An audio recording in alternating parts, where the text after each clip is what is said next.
Philipp Krenn, there he is already. And I hope my mic is on. Good. Hi. We often talk about systems and how they are distributed. I want to talk about teams and why I think they should be distributed as well.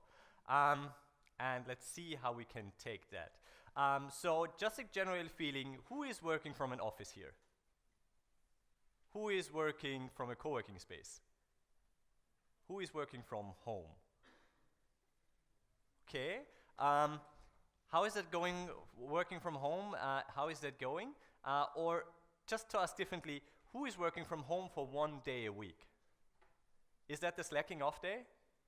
Because I know of companies, they have that. We know that you're working for 4 days in the office and you do proper work, and then the at-home day is kind of the easy day, which I don't believe in because I always work from home. And for me, working from home is not the easy day. It's just the regular work day. And yeah, we've seen that slide already, so we can just pass over it. So for me, working from home is not easy. We're kind of large now, and we're fully distributed. So we're more than 1,000 in a lot of countries and time zones. And most of us are working from home, or their favorite coffee place, or their co-working space, or whatever they want. How did we get there? As a company, we were distributed by design or from the start.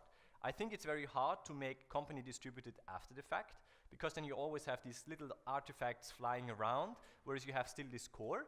But these are the 4 founders that we had. And all of them, or not all of them, but they were not even in the same city when they started. So even those 4 were not together. And that's how we as a company started in a distributed model. Not only our systems are distributed, but we as a company are as well.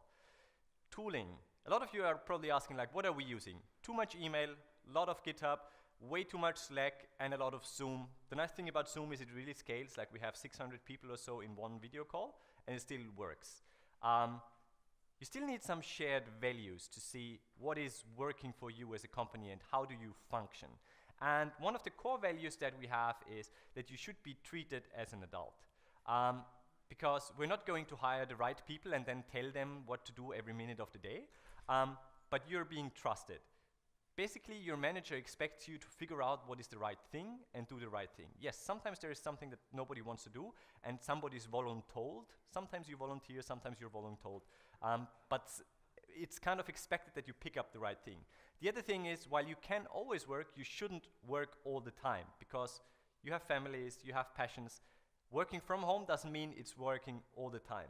And that's one of my favorite things that my boss always tells me is do the right thing. You figure out what is the right thing, where to spend your time and energy, and what is the right thing for the company. Obviously, there are also some downsides. I don't want to tell you like, oh, this is the best model and everybody should do that. Not everybody is made for working from home. Some people want to go to the office and meet their colleagues. And there are also some very specific pain points to being fully distributed. The first one are time zones. When we have a team call, we have colleagues in Asia, Europe, and the US.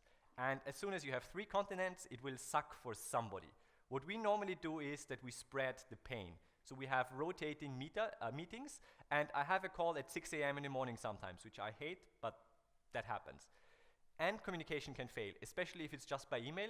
You will misunderstand, and you just need to try to understand everybody else and make communication work. Finally, where are the numbers? Probably everybody is expecting numbers that I show you how awesome it is to work in a distributed fashion, right? So what could be the metric that everything is so awesome? Unfortunately, I don't have those awesome numbers. Dilbert always says it best. When he's being asked for a made-up study, he makes up that number. And we could probably create that metric as well, where we say, oh, this is why we are so good and our model is so much better. For me, it's more like an indicator. Like the indicator was, like a few months ago, we calculated 130 people joined and 9 left. And for us, that is kind of the indicator that we're going in the right direction. We're growing by like 50 or so a month by now, which is also kind of crazy and its own problem. Anyway, to conclude, I hope you kind of consider and think about working in a distributed fashion.